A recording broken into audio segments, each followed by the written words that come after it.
We all know the old trope. 2 socks go into a dryer, 1 sock comes out. However, what's a minor inconvenience to most of us becomes a terrifying reality when the world of the paranormal takes your things. And then we take a look at the bizarre story of a young man driving away from his friend's home one night. When he starts to fall asleep behind the wheel, he has no idea he's about to wake up in a whole new world and a whole new body. Today on Dead Rabbit Radio. Actually, I'm a lot freaked out. Hey everyone, welcome back to another episode of Dead Rabbit Radio. I'm your host, Jason Carpenter. I'm having a great day.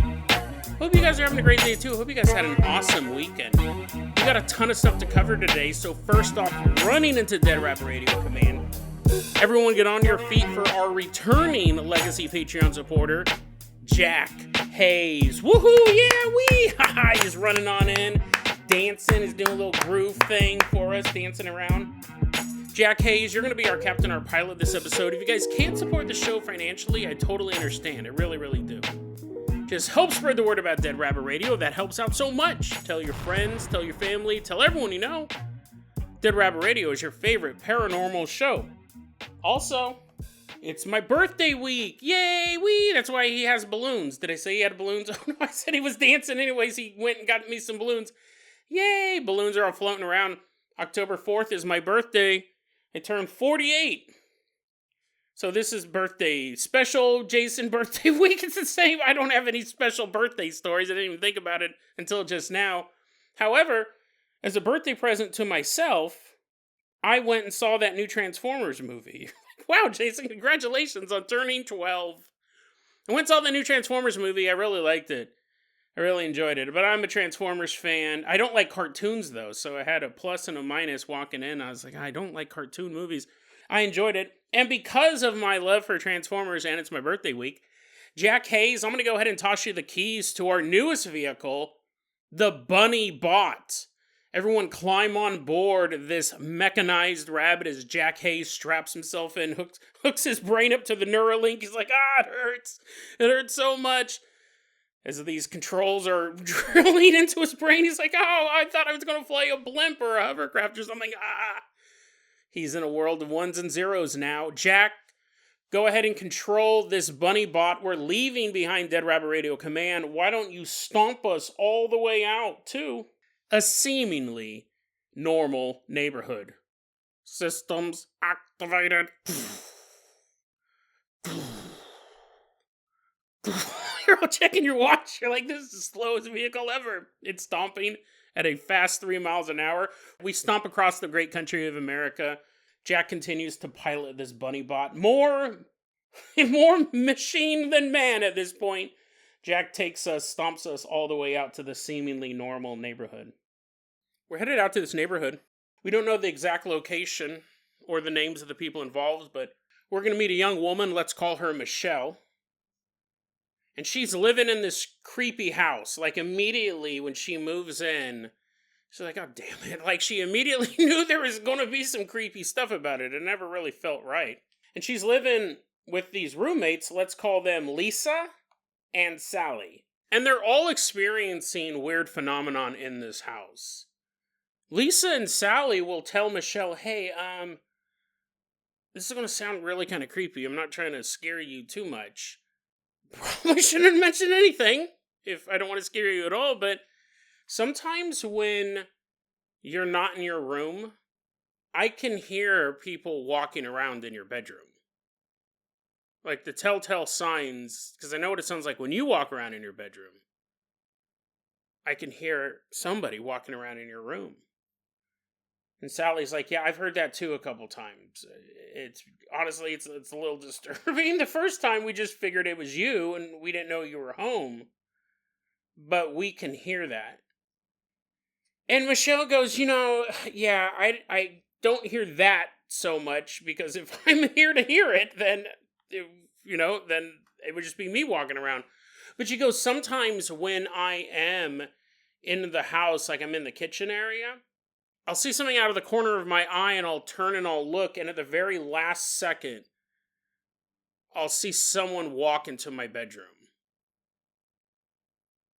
Like, it's just like that briefest of movements catching my eye, and I turn and I see someone walk into my bedroom. And I check each time. Definitely the first couple times you're going to check right away. Because you think, I thought it was one of you guys walking into my bedroom. And I'd go into my bedroom and there was nobody in there. And this happened a couple different times. And the two other roommates were like, yeah, that's even more creepy now, because now it's outside of your room walking in. Which means it could, whatever this is, could be in any of our bedrooms. And as time continues, the other roommates, Lisa and Sally, do start to experience issues as well. Sally, who lives up in the attic, she really must have lost rock, paper, scissors to get that. She goes, sometimes when I'm sleeping up in the attic in my bed, I'll be awoken because something... This is really interesting the way she put this. You know how, like, you're laying in bed, your eyes are closed. If someone sits on your bed, you can feel, like, the depression. You're, oh, no, that person's back. I hate them. Oh, no, they're crawling into bed. I'm so depressed. You can feel the force when someone sits down next to you on a mattress type of thing. She feels that, but it's not someone sitting down and, like, you turn over and there's no one sitting there. It's not even like someone's laying down and you can feel the weight distribution of the mattress kind of shuffle and you turn around and no one's laying there. Those would both be terrifying. And that happens a lot in haunted houses. No, she says she can feel an animal walking around on the mattress. The 4 skinny legs of something pressing down on the mattress, walking around over her. I would argue, I think most people would agree, that as scary as a human ghost can be, an animal ghost, you don't know what it is, right? If it's an animal ghost, if it's like little cat paws, you could be like, oh, it's kind of cute, a dead cat. But this is like a beast. I mean, that's all you can call it an animal, but if you don't know what type of animal, I think beast works. So she's like, yeah, I gotta sleep in this bed, and there's this invisible animal who walks around on. That's why you guys are always wondering why I always look terrible. You guys are always wondering why I've been failing all of my tests. It's because I can never sleep. One day, Sally, when she was walking down the staircase from the attic to the house proper, she fell down the stairs. And her roommates, they probably had a hearty chuckle, right? She didn't get seriously injured. You probably hear someone go, thump, thump, thump, thump, thump. You go to check and your roommate is kind of sprawled out on the floor. It's kind of funny. But she says as she's dusting herself off, Lisa and Michelle are like, oh, Sally, you fell down the stairs. Oh, you're so clumsy just because you haven't slept in 4 weeks. Ah, you big loser. She goes, no, I didn't fall down the stairs, you idiots. I was pushed. I was coming down those stairs and something pushed me from behind. Michelle said, this house had a pretty nice backyard. Really nice backyard. And when they first moved in, they were super like, oh, dude, we could have like barbecues out here. We could do all sorts of cool stuff. We could sit out here, watch the sunset, parties, read books, do all sorts of cool things.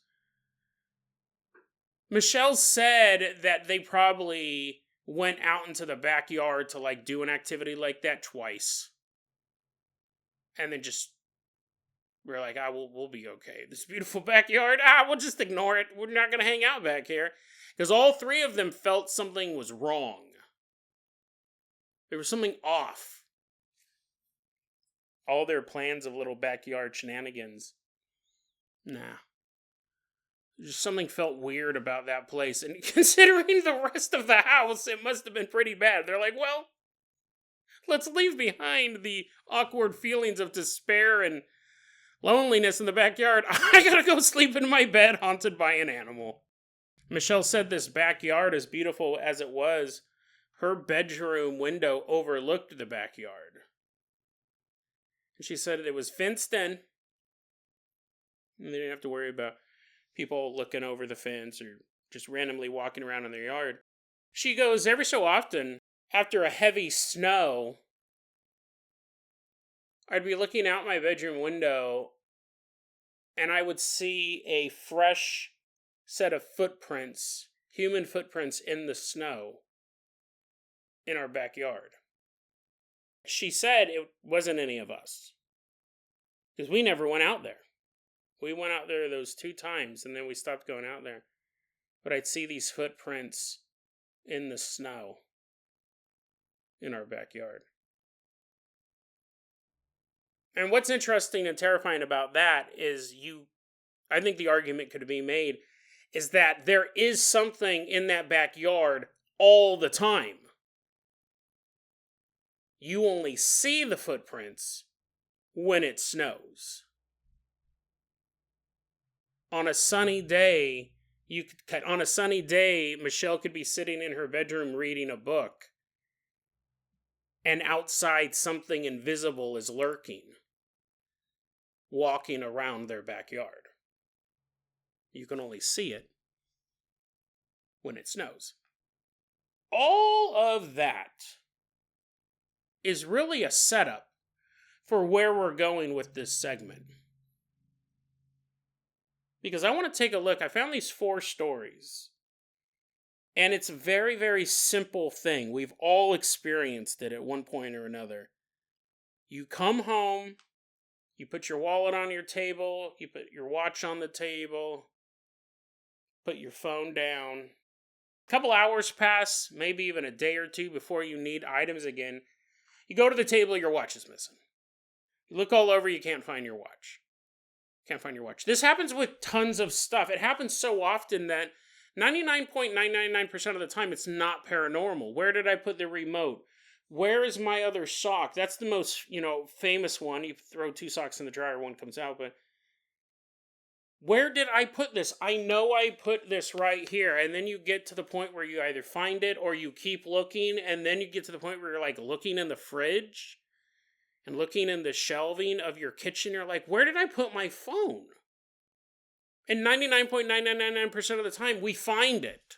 We may find it in a local. I'll be like, oh yeah, of course, I forgot. I actually didn't take my watch out. Set it on the table. This particular time, I put it on the table, and then I walked to the bathroom, and I must have still been carrying it. I was so scatterbrained, and then I left it, in the towel area of the bathroom. Whatever. We've all experienced this. But I'm going to show you 4 stories that take this to a terrifying level. And we start off in the house of Michelle, Lisa, and Sally. One day, Michelle and Lisa were there, and they were listening to Lisa's iPod. They're listening to some music, a little Sabrina Carpenter maybe, Olivia Rodrigo. Actually, I'm sure this story took place before either of those people were born. Do they even use the term iPod anymore? Do people even have those? Well, actually, I know the story took place a while in the past because they weren't just listening to Lisa's iPod. It was hooked up to the dock. Remember those? Remember, you had to get this thing the size of a decorative brick to stick your iPod in and have these speakers. They're listening to some music, not Olivia Rodrigo. She was a fetus at this point. And then they go, let's stop listening to this music. It's not Olivia Rodrigo, therefore it sucks. Lisa takes it out of the dock, puts it on the coffee table, puts the iPod on the coffee table. A few hours later, Michelle goes, you know what? Let's listen to that music. Let's go listen to music on your iPod again. They go, okay. So they walk over, they go to the coffee table, the iPod's missing. It's not on the coffee table anymore. What? So they begin looking everywhere for it. We've all been in this situation. Even Olivia Rodrigo, she's been in this situation. You can't find what you're looking for. You're looking all over for it. They tear the place apart. They tear apart the living room. I mean, again, if this story took place 10 years ago, iPod's one of the most expensive things you could own. You got to find it, right? It wasn't even a phone at that point. It just played music. They're tearing apart the living room. Nothing. Can't find it anywhere. 1 month later, Michelle is sitting on the couch in the living room, waiting for Olivia Rodrigo to be born. She turns and she looks, and sitting on the couch cushion next to her is the iPod. Now you go, Jason, that's kind of paranormal, I guess. Wasn't there another roommate? Could it have been possible that the other roommate came in and snatched the iPod in revenge for having to live in the attic? Possible. Is it possible that Lisa found it and then said, you know what, the perfect crime, I'm not going to listen to this for a month, and then I'm going to drop it off on the couch to scare Michelle? Possible. Both of those scenarios are unlikely, although not impossible. The house is actively haunted, so you go, okay, well maybe this ghost or spirit or whatever it is took the iPod and then returned it later. Just to be a jerk. Just to be a jerk ghost. We've all been there, though. We've all looked for something all over the place, can't find it, and sometimes it is a couple days later, a couple weeks later. We turn our head and we go, damn it! There it is. I cannot believe that I missed it. Pick it up, put your watch on. Most of the time, it's not paranormal. Let's take a look at another story. And before we do that, that story, the one I just read, was posted online by someone going by the name I Hope You Like Apples. But now we're going to go to another house in this seemingly ordinary neighborhood and meet a guy we will call Mike. Mike lives in his apartment alone, and he's sitting there, and he goes, oh, you know what? This television show, it's pretty cool, but I bet you there's another one. I bet you there's another cool show out of the 5,000 possible options out there. I know what I'll do. I'll just reach over for my Roku remote, change the channel. He reaches over, and he can't find his Roku remote. And he begins looking all over for it. He tears the place apart, looking for his Roku remote. Okay, whatever. Like, my whole place is a mess except for my television, which is still perfect 4K. Just waiting to have the channel changed. I can't find my Roku remote. But I know where my old Roku remote might be. I'm going to go see if I can find that one, because the new one's gone. It's gone. I just can't find it anywhere. I'll go dig up my old Roku remote. So he does. He goes. He finds, eventually. It's another journey. It's another search. He grabs his old Roku remote, gets it set up to work with his current Roku box or smart TV, however he has it set up. Boop. Hits the button, it works. He is able to continue watching television. The next morning, wakes up, walks out to the living room, plops down on the couch, looks over. On the couch cushion next to him are 2 Roku remotes, sitting there side by side. This one's interesting because, again, when you wake up, when you're the only person in your house and you wake up, and let's say you found the watch that you put down on the table, you go about your day, you come back to get your watch, you can't find it anywhere, you tear the place up, fine, I don't have a watch anymore, I guess, you go up to bed. Then you come downstairs, and after tearing everything apart, that watch is sitting on the couch cushion. You know then that somebody or something took it and replaced it. There's no doubt in your mind. He goes, I tore that couch apart. Not only did I tear that couch apart looking for the Roku remote, when I went to bed, I put my old Roku remote down. Let's say he put it down on the couch cushion. So he would have seen, even as he was going to bed, there was just a couch cushion with no remote. He puts his old remote down, goes to bed, he comes down, now there's the new remote and the old remote. You would have no... Listen, even a skeptic would go, okay, that means someone broke into my house. They're going to say, I don't believe in ghosts, but something creepy happened. Someone must have broken into my house, because here are these 2 remotes next to each other. But that's not even the creepiest that we're looking at. Let's take a look. That was posted online by someone going by the name Idea Motor 9451. Let's go to the next house in this neighborhood. We're about to meet a young woman named Mindy. She's at home, sitting on her bed, in her bedroom, and then all of a sudden she hears a... She said, what the world was that?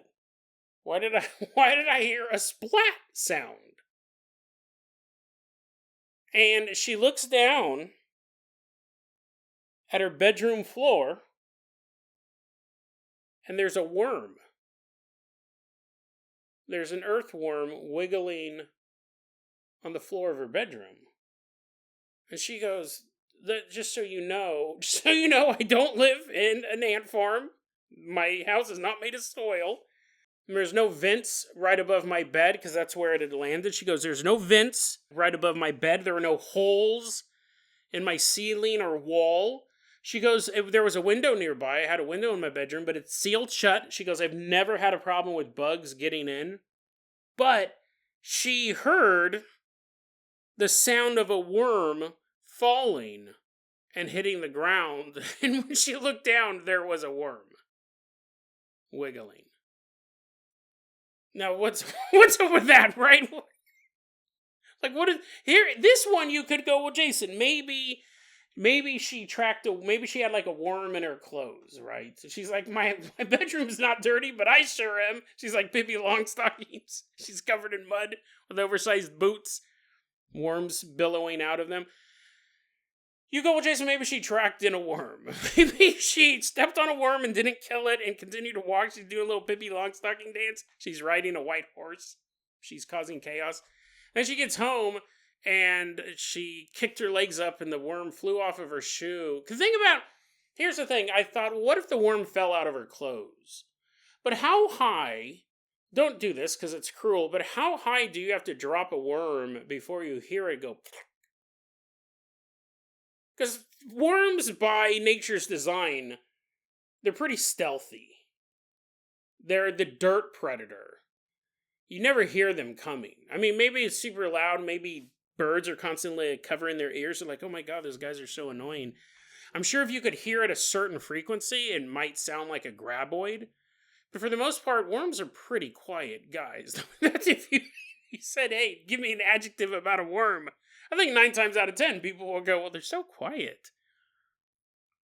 You think about how far that worm would have had to fall in to make a noise, enough to draw your attention. But this is the thing. Like, Jason, yeah, okay, it's interesting. It doesn't have anything to do with the previous 2 stories. Was she missing a worm? She's like, oh no, Wormy, where did you go? I know I shouldn't have put you in my pocket and went to that bird festival. Oh no. No, she didn't have a pet worm. It was just a worm manifested out of nowhere. Fell into her bedroom. And the question is, well, there's a whole bunch of questions with this one, but we're running out of time. One of my questions is, we talked about this before on the show. Let's say a paranormal event happened. Maybe it fell through a wormhole. I don't know why it took me that long to even think of that joke. Did the worm magically manifest in the bedroom? Was there no worm existing anywhere in the universe until that moment, and some sort of paranormal phenomenon created the worm? Or, in another reality, or maybe even across the street, someone did have a worm already existing, and it fell through some sort of portal and ended up in her bedroom. Because we always have stories, I shouldn't say always, but we do run across these stories from time to time. Spirits manifesting pennies. Ghosts dropping pennies on people. And I wonder, are they taking the pennies from somewhere else? Or are they creating currency? Both of them are bizarre, but one of them is a power level that's... we couldn't do it with the highest level of technology. Create matter. So I wonder if this worm came from somewhere else or was created by some force, but just appeared. So we have gotten much weirder than... the first one was someone just losing an item and then later on it magically reappearing. The second one was someone losing an item and then that magically reappeared as well. It was kind of the same story. This one is nobody lost anything and something magically appeared. A worm. But let's move on to our last one with this, and then we'll get to our next story. You're all... I don't think you're sleeping. I hope you guys are being entertained. I find this fascinating. But anyways, you're like, wake me up when the second story starts. Well, I'm going to wake you up right now, because this one is pretty crazy. The worm story, I should say, too, was posted online by someone going by the name Mint Blue Jay. Ooh, maybe she's eating that worm, but maybe she is a human bird who's learned how to use the internet. We're going to one more house in this seemingly cursed neighborhood at this point, right? Every house that we visited has had something wrong with it. And I want you to choose, which scenario would you rather be in? You lose your iPod and it shows up a month later. You lose your Roku remote, shows up the next day. You get a new worm. You don't have to try. You don't have to lose a worm to get that one. Or this one that we're about to discuss. And I want you to choose right now. Choose right now. Okay, you guys all chose this one. Perfect. We're going to meet this young woman. Let's call her Ariana. She recently moved into this house. And like any smart tenant, she immediately had all the locks changed. She's standing there, and the locksmith is like, you know, ma'am, once I put in this deadbolt, you'll be the only person in the world with keys for this. Except for me, of course. As the locksmith, I can break into any house at any moment. He's all putting his ski mask on as he's getting back in his car. She's like, what? You get your locks changed, you'll be the only person who has keys to that house. Gives you a little bit of a sense of safety. I mean, of course, someone can throw a piece of porcelain at your window and it'll break silently. There's 100 different ways to enter a home without using locks, right? I could set a fire on your south wall and burn a hole in it and slowly crawl through the smoke and the flame and get you. You'll never be 100% safe, but it's better than nothing. Change all the locks in your house. Well, anyways, Ariana's been living at this house for 4 months. She gets home, puts her key in the lock, click, click, click, opens the door. She's like, I gotta oil it. I did get the locks changed. I should have oiled it. It sounds like a spooky door. She goes into her house. Sitting on her dining room table is a glass jar. The glass jar has the lid screwed on tight. Ariana's walking towards the dining room table. She didn't have this glass jar before she left. She knows it catches her eye instantly. She starts walking towards it. There's a glass jar sitting on her dining room table. The metal lid is screwed on tight. She walks over and she picks up the glass jar and she looks at it. Inside is a praying mantis. It was alive and it's doing that little thing with its arms where it's like rubbing them against the head. She's holding this glass jar with this praying mantis in it. But there's no air holes screwed into the metal lid. So whoever left this here, they just did it. While I have Googled how long can a praying mantis live without oxygen, I'm not given an exact amount. They do need oxygen, though. They breathe in through these little holes. But they do have to breathe. And really the point is how long it takes for a praying mantis, to suffocate. Who did this? She didn't. She didn't lose. She's like, oh, where did I put my empty jar where I torture praying mantises? No, she came home one day. She never owned anything like this. And there's a sealed jar with a praying mantis alive inside of it on her dining room table. She goes, I checked the whole house, checked all the windows. The back door was all locked up. The front door, I had to unlock to get in. All the windows were sealed. She goes, I had no idea where this came from.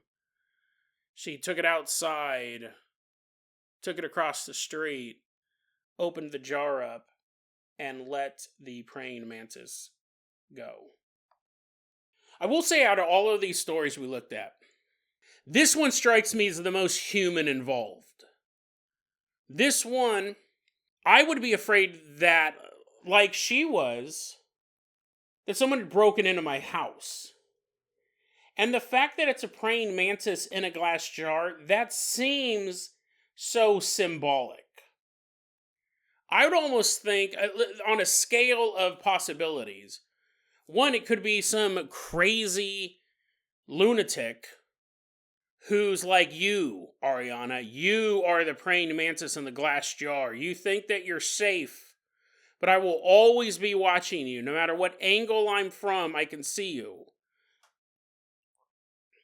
You are nothing but an insect in a glass jar to me. I will always be watching you, and this is my sicko way of showing you. Also, I've sealed up all your vents. You will die of carbon monoxide poisoning if you don't go outside soon. Your house has become a sealed jar, metaphorically. On the other thing, though, I would think a human did this one. I would go, it's either some crazy stalker guy who's trying to send me a message, or that's on the my most favorable guess. It's just a psychopath stalking me. It also seems ritualistic. It also seems like it's a spell. It's the beginning of some sort of curse. And Ariana, she posted this online underneath the name PNW Blonde 4 Eyes. She doesn't specifically say it, but I think she felt the same way too. And the reason why I think that is because when she took the jar out of her house, she let the praying mantis go across the street. She didn't put it in her yard. She walked across the street and put it in someone else's yard. I think most of us, when we catch a spider, we catch some sort of insect we don't want to kill, but we want to get rid of, we take the paper plate right out our front door and shake it off. Let that little spider go flying safely to the ground below. That's what I would do if I caught a praying mantis in my house. Because they're pretty cool bugs, right? I'd take that little guy, and I would take him out on my doorstep, and I go, here you go, buddy, fly, or whatever you do. I don't know if you have wings. He's falling to the ground below. Makes the sound of a worm hitting a floor. I'd shake him out right outside my door. But I feel like she thought this was a bad omen as well. So she took it across the street. She's like, oh, hey, neighbor, I don't really like you that much. So here, have my curse. This one is the one I think is the most alarming. You lose something, it shows back up. It's frustrating. You lose something and it shows back up in a location that you know you flipped that couch cushion over 10 times looking for it, and then the next day it's on top of the couch cushion. There does seem to be some sort of intelligence, some sort of involvement of another force. You didn't actually just lose it. Something took it and then placed it back where you would notice that somebody took it. If you lose your watch off your dresser, and 3 weeks later, you find it in a couch cushion. You go, what? I could have sworn I put it on the dresser, but maybe I am remembering incorrectly. You'd pull the watch out from underneath the couch cushion, put it on your dresser, and there it stays until you need it again. You could always rationalize that. We've all put phones in the freezer. But when you check everywhere for your phone, you can't find it anywhere. You check your coffee table 15 times because you're like, did I put it here? Did I put it here? You throw everything off the coffee table. It's now clean. You come downstairs the next morning, your phone's sitting on top of the coffee table. It's not like, oh, I don't remember putting it there. You go, I checked that coffee table. When I went to bed, there was nothing on it. I came downstairs, there's the phone on it. It shows there is an intelligence behind it. The worm thing, actually, out of all three of them, is one of these things is not like the other. But even that is just this idea of, I don't think a human was up in the attic dropping worms on this lady. That one just seemed to manifest. But out of all of them, the jar, something you don't own appearing in your house. And I asked this question a long time ago on the podcast. I go, what's creepier? If you had a pillow on your couch and you went to work, and when you came home, the pillow was gone. You could never find the pillow again that was on your couch. Or you have a pillow on your couch, you go to work, you come home one day, and there's 2 pillows on your couch. Exactly the same. What's scarier? That's kind of what we'd be looking at with these items, and specifically this jar. She did not own a jar with a praying mantis in it, but there it is. And I think this one, it could be paranormal. But the fact that you had a praying mantis in a sealed jar as well. So it had been placed there recently. And the implication of that, you are trapped. Makes me think it's either a curse or a psycho stalker But who knows? It could also have a supernatural origin. I like all those stories because in a way they're separately they seem like just an odd event, but when you're able to package them together like that, you go, wow, is this a phenomenon? And when we lose items, when I lose my watch, and I can't, I'm saying all this stuff because have you seen my watch? I can't find my watch. Anyone watching my live streams? Do I have my watch on my, help me please. When you lose your watch, you put it on the dresser, and you can't find it, and a week later you find it in the couch. We just go, oh, I must have just accidentally put it in my pocket. I thought that I put it on the dresser. I say that 99.9999% of the times, those have rational answers, but what if there are more of those that are paranormal? We just aren't putting the pieces together. In these cases, you can't deny that something unusual happened. Most of the time, you put 2 socks in the dryer and one comes out. It's frustrating, but nobody really thinks there's a dryer ghost. But is there? Interesting questions, right? Interesting. Matter cannot simply disappear. It has to go somewhere. Technically. But, I mean, worms can manifest. If worms can appear out of nowhere, socks can disappear. Well, guys, I hate to do this to you. We ran out of time again. And you look at it, you go, wow, Jason, this episode's only about 36 minutes long. It's not. This episode actually is close to an hour and a half. I've already recorded the second story. But there's nothing I can edit out of it, really. The stuff you just heard, I edited out a lot. I went off this huge rant about my knife collection. I started talking about gloves for some reason. A lot of Transformers. Talked about Transformers pretty much for 5-10 minutes in the beginning. It's probably closer to 5 minutes, but oh man, I've been editing it all night. And really the only way I could possibly make the episode listenable as far as length goes, is I had to chop it in half. So, Jack, sorry, bro, you're going to be back for tomorrow's episode. I already recorded it, and you will be there and you'll finally get your chance in the Carpenter Copter. I know it's taken 3 episodes, probably just tired of being dragged from one location to another at this point.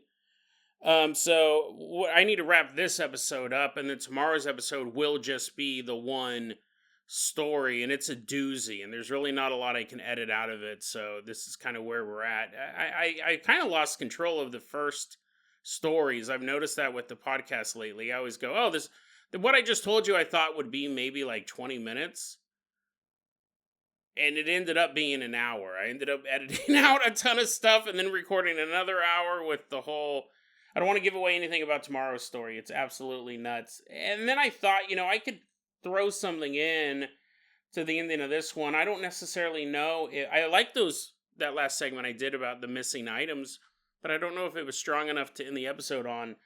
I found a spell on how to invoke Bill Cosby. I was like, oh, that'll be interesting. I mean, I don't know if I want to do it. I mean, I don't really want to meet the guy. But I was like, oh, a spell on how to make Bill Cosby appear in your living room. And it's a real thing. I found it. I didn't test it. I don't know if the spell actually works. But then I was reading it, and I was like, this isn't funny. I mean, it's not, like, clever or anything like that. It actually seems like it might be a real spell to invoke Bill Cosby. So whoever wrote it didn't do it as a joke. It's not funny. You would think if someone told you, hey, you want Bill Cosby to show up at your house, most people would just say no. They would just say no and stop being your friend. But when someone posts it online, I go, oh, this must be hilarious. There must be a lot of, like, talk about pudding pops. No. I'm disappointed. I'm disappointed that the dark arts didn't have a funnier spell. Invocation to Bill Cosby, Lord of Laughter and Deception, is how it's listed. And it says you're supposed to do it in a darkened space, the air thick with incense. See, I would have said like a freezer. You have to do it in a walk-in freezer full of pudding pops. The air thick with incense, the sound of laughter echoing faintly in the distance. Like, how do you plan that? You're like tickling a bunch of people and you're like, okay, now remember how much I was tickling you? Keep that up. I'm going to run into this dark room.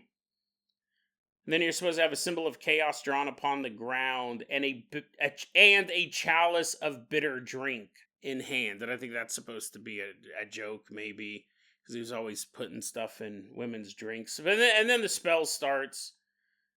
Oh, great Cosby, master of masks and illusions.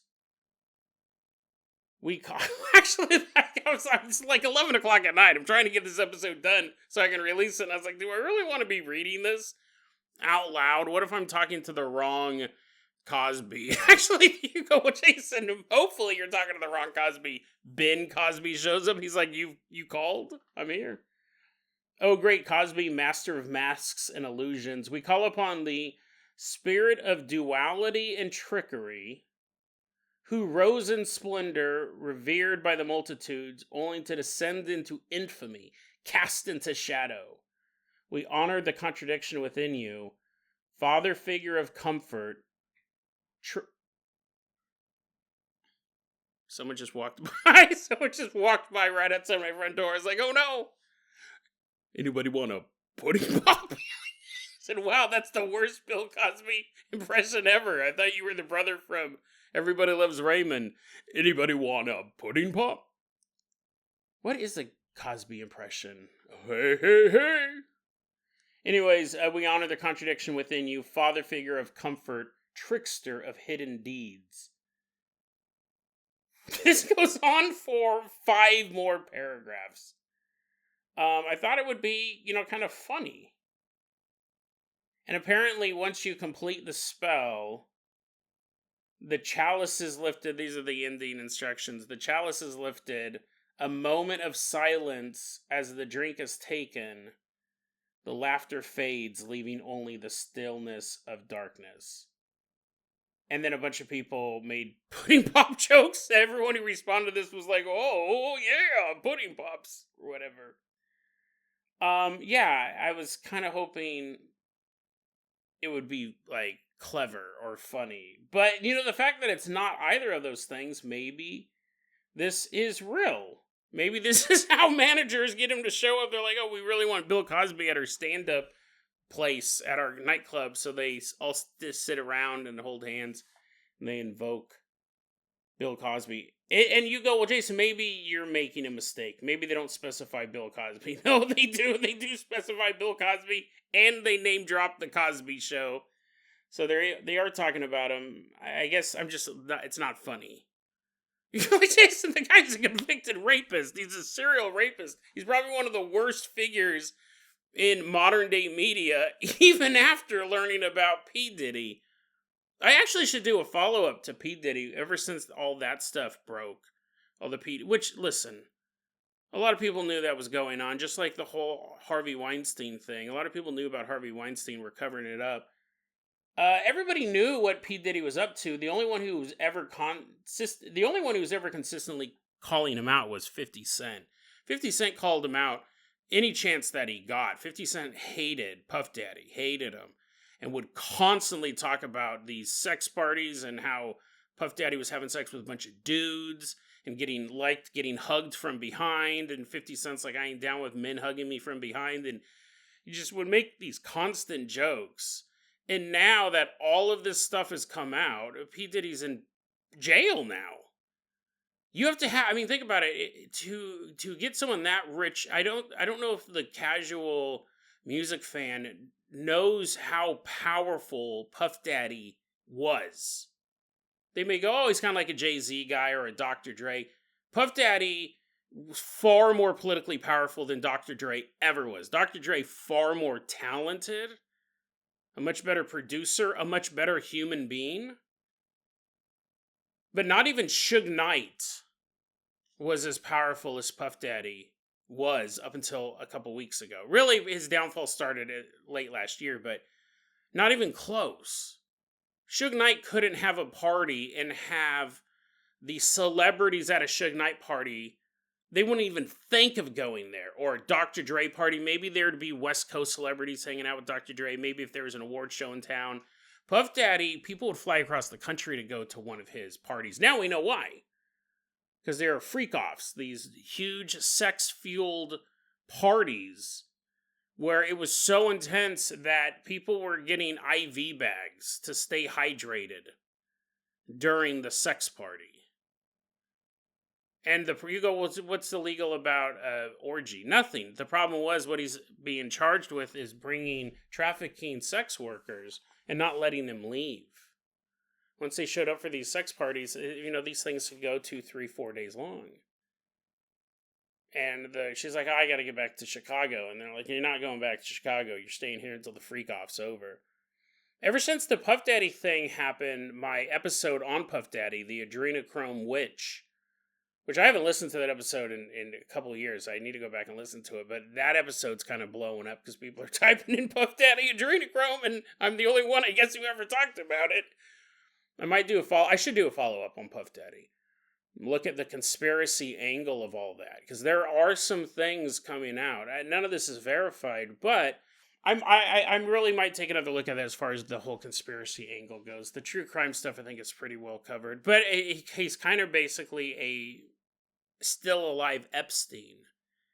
The rumor is that he'd hold these freak-offs and he recorded everything. And he had blackmail on anyone who ever came out to these parties, which would include politicians, celebrities, business leaders. It was a huge event to go to a Puff Daddy white party.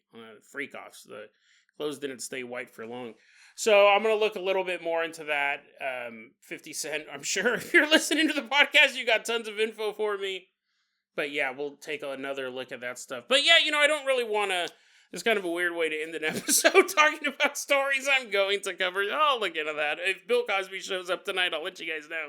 So tomorrow's episode will be the episode that you didn't hear, the